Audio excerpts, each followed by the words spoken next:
حتیٰ یہ چیز ہمیں جانوروں میں بھی نظر آتی ہے۔ جانوروں کے ریوڑ میں بھی ایک مکھیا ہوتا ہے۔ حتیٰ شہد کی مکھیوں کے چھتے میں بھی ایک ملکہ ہوتی ہے جو سب کو اپنا فرمان پیش کرتی ہے، کیونکہ یہ ایسی بات ہے کہ اس کے بغیر انسانی معاشرہ بالکل ایک قدم آگے نہیں بڑھ سکتا۔ بسم اللہ الرحمن الرحیم۔ السلام علیکم عزیز ناظرین، گزشتہ سے پیوستہ ویڈیو سیریز میں یہ میری دوسری ویڈیو ہے جو کہ پہلی ویڈیو ہی کا دوسرا حصہ ہے۔ تو امید کرتا ہوں آپ نے پہلی ویڈیو دیکھی ہوگی، اگر نہیں دیکھی تو آپ اس کو دیکھیں، کیونکہ بہت سارے مطالب جو اس ویڈیو میں بتاؤں گا وہ پہلی ویڈیو میں پہلے ہی ڈسکس کیے جا چکے ہیں۔ تو آج جو میں ویڈیو بنانے جا رہا ہوں، اس میں جو امت مسلمہ کا جو سب سے اہم مسئلہ ہے، امت مسلمہ کی تاریخ میں جو سب سے اہم سوال ان کے ہاں درپیش رہا ہے اور جو چیلنجز ان کو درپیش رہے ہیں، وہ بھی اسی سوال سے نکلتے ہیں، کیونکہ یہ سوال بنیادی نظم و انتظام کا سوال ہے کہ جس میں آپ پوری امت مسلمہ کی باغ ڈور کسی ایسے شخص کے ہاتھ میں سونپنے جا رہے ہیں جو خدا کی طرف سے عائد کردہ پابندیوں کی پابندی کرے گا اور خدا کے دین کا نفاذ کرے گا۔ تو اب اس کے لیے کون سا کرائیٹیریا ہے جو رسول پاک صلی اللہ علیہ وآلہ وسلم نے اس امت کے لیے تجویز کیا ہے اور جو اللہ تعالیٰ کی طرف سے بنی نوع انسان کے لیے مقرر کردہ ہے؟ تو اب دیکھنا یہ ہے کہ اللہ تعالیٰ کا آخری پیغام قرآن مجید اس سلسلے میں ہماری کیا رہنمائی کرتا ہے، اور رسول اکرم صلی اللہ علیہ وسلم نے جو اللہ تعالیٰ کے آخری پیغام کے حامل اور ہمہ گیر دین کے مالک ہیں، انہوں نے اس سلسلے میں ہماری کیا رہنمائی کی ہے؟ آیا ہمیں ایسے ہی چھوڑ دیا گیا ہے اپنی مرضی سے جس نظریے پہ چاہیں کوئی اپنا لیڈر منتخب کریں، کوئی سردار منتخب کریں؟ تو کیا وہ قانون، وہ ضابطہ، وہ نظام کون سا نظام ہے، وہ سسٹم کون سا ہے؟ اس دنیا میں تو بہت سارے سسٹمز کام کر رہے ہیں نا، جیسے کمیونزم کا ایک نظام ہے، کیپٹلزم کا ایک نظام ہے، ڈیموکریسی ہے۔ کمیونزم جیسے رشیا اور چائنا میں یہ نظام نافذ ہے، اسی طرح سے کیپٹلزم کا نظام، ڈیموکریسی کا نظام جو ہے نا ویسٹ میں اس کو زیادہ فالو کیا جاتا ہے۔ اس کے علاوہ بہت سارے نظام ہیں جس میں ایک بادشاہت کا نظام ہے، ایک باپ اگر بادشاہ ہوگا تو اس کا بیٹا، اس کا بیٹا، اس کا بیٹا، تو اس طرح سے یہ نظام چلتا ہے۔ تو پھر ان تمام سسٹمز میں سے کون سا سسٹم ہے جو اللہ تعالیٰ کی طرف سے عائد کردہ ضابطے کے تحت ہے؟ یا ہمیں ایسے ہی چھوڑ دیا گیا ہے کہ اپنی مرضی سے جو سسٹم بنانا چاہیں، جس نظام میں جانا چاہیں، جیسا نظام اختیار کرنا چاہیں، ہماری مرضی ہے؟ انسانی معاشرے میں انتظام و انصرام کی سربراہی کے پیش نظر ہم یہ سوچ نہیں سکتے کہ اللہ تعالیٰ نے اس سلسلے میں ہماری کوئی رہنمائی نہ کی ہو۔ یہ انسان کی بنیادی ضرورت کا سوال ہے جو اللہ تعالیٰ نے اس دنیا پر بسنے والی تمام مخلوقات کے لیے طے کیا ہے۔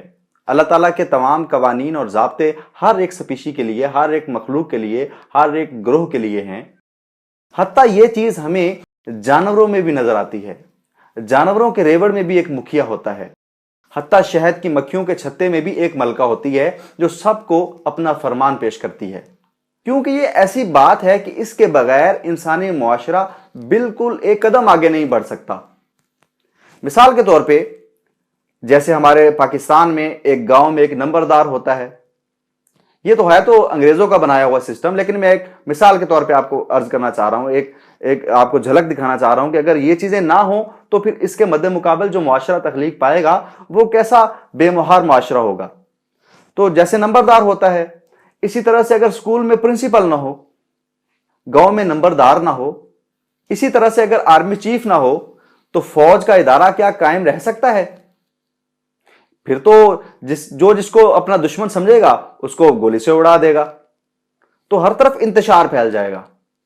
تو اس کا مطلب یہ ہے کہ یہ ایک بنیادی سوال ہے جو دین دودھ پینے کی دعا سے لے کر سونے کی دعا تک کی ہمیں تعلیمات دیتا ہے، جو ہمیں سفر و حضر ہر طرح کے معاملات میں ہماری رہنمائی کرتا ہے۔ انسانی زندگی کی اس اہم سوال پر کیا خاموش ہے کہ ہمارے لیے اس کی طرف کوئی رہنمائی نہیں کی گئی؟ اللہ تعالیٰ کا جو قانون اور اصول اور جو ضابطہ پچھلی امتوں میں رہا ہے وہ تو یہی ہے کہ اللہ ان امت کے لوگوں میں سے ایک مصطفیٰ بندے کو چنتا ہے اور اسی کو اس امت کا سربراہ اور اپنا نمائندہ بنا دیتا ہے۔ تو رسول پاک صلی اللہ علیہ وسلم کے بعد، ان کی رحلت کے بعد کیا کوئی ایسا انسان ہے جو اللہ تعالیٰ کی طرف سے منتخب کردہ ہو اس امت کی رہنمائی کے لیے؟ آیا رسول پاک صلی اللہ علیہ وسلم جو اس امت پر آنے والے مصائب سے پہلے ہی ان مسائل کے لیے بے چین تھے، تو امت کی سربراہی کے متعلق اس سوال کے متعلق آیا انہوں نے کوئی رہنمائی کی؟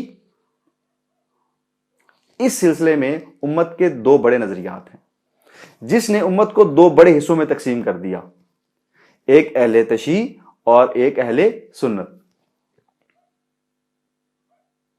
اہل سنت کا یہ ماننا ہے کہ رسول پاک صلی اللہ علیہ وسلم نے اپنی زندگی میں کسی کو اپنے بعد خلیفہ یا جانشین منتخب نہیں کیا، بلکہ یہ امت پر چھوڑ دیا گیا کہ امت میں شورا قائم ہو اور شورا اپنے استحقاق کی بنیاد پر کسی انسان کو خلیفہ منتخب کرے اور پھر اس کی پیروی سب پر لازم قرار دے دی جائے گی۔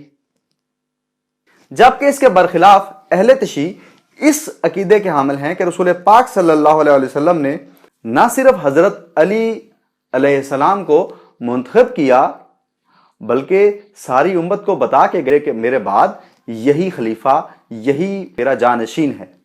اس کے لیے بہت سارے واقعات وہ بتاتے ہیں، لیکن سب سے بڑی بات وہ کیا پیش کرتے ہیں؟ من کنت مولا فہذا علی مولا، یہ حدیث، جس کا میں مولا ہوں اس کا علی مولا ہے۔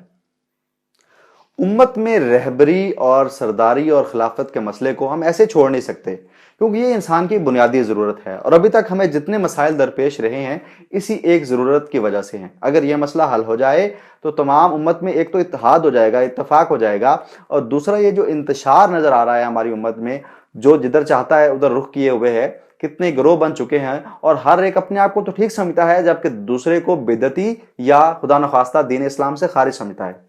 تو اس بنیادی سلسلے پر ہم نے دین سے مدد لینی ہے کہ دین ہمیں اس سلسلے میں کیا رہنمائی کرتا ہے۔ اور لطف کی بات یہ ہے کہ سب سے پہلا جو اللہ تعالیٰ کا نائب اور خلیفہ ہے وہ کون ہے؟ حضرت آدم علیہ السلام۔ کیا اس کو کسی انسان نے منتخب کیا؟ نہیں۔ اچھا، اس کے علاوہ اگر ہم دیکھیں کہ جو اللہ تعالیٰ کا آخری نائب ہوگا، آخری خلیفہ ہوگا، تمام امت مسلمہ کا اس بات پر اتفاق ہے کہ وہ حضرت مہدی علیہ السلام ہوں گے۔ تو اب یہ سوال ہے، کیا وہ نبی ہیں؟ نہیں، وہ نبی نہیں ہیں، بلکہ رسول پاک کے خلفاء میں سے آخری خلیفہ ہیں۔ تو اب آپ سے سوال ہے کہ ان کو کون منتخب کرے گا؟ کیا ووٹوں سے وہ انسان منتخب ہوگا؟ کیا امام مہدی ووٹوں سے منتخب کیے جائیں گے، ووٹوں سے سلیکٹ ہوں گے؟ نعوذ باللہ، ایسا بالکل نہیں ہے، بلکہ وہ اللہ تعالیٰ کی طرف سے اس امت کے لیے بھیجے گئے ہوں گے۔ تو پھر اس کا مطلب یہ ہے کہ جو بھی سردار ہوگا، خلیفہ ہوگا، اس امت کی رہبری جسے سونپی جائے گی، وہ اللہ تعالیٰ کی طرف سے منتخب ہوگا، نہ کہ انسانوں کی طرف سے منتخب ہوگا۔ آپ کا کوئی بھی نظریہ ہو، لیکن آپ اس بات سے جان نہیں چھڑا سکتے کہ دین اسلام نے اس کے لیے کوئی رہنمائی نہ کی ہو، بلکہ امت کو چھوڑ دیا ہو کہ آپ خود سرکردگاہ لوگ بیٹھیں اور اپنے میں سے کوئی ایک بندہ منتخب کریں۔ اگر ایسا ہوتا تو امت میں اتنا انتشار، اتنی گروہ بندی نہ ہوتی۔ اس طرح سے میری آج کی ویڈیو ختم ہوئی۔ ملتے ہیں اگلی ویڈیو کے ساتھ، تب تک کے لیے اللہ حافظ۔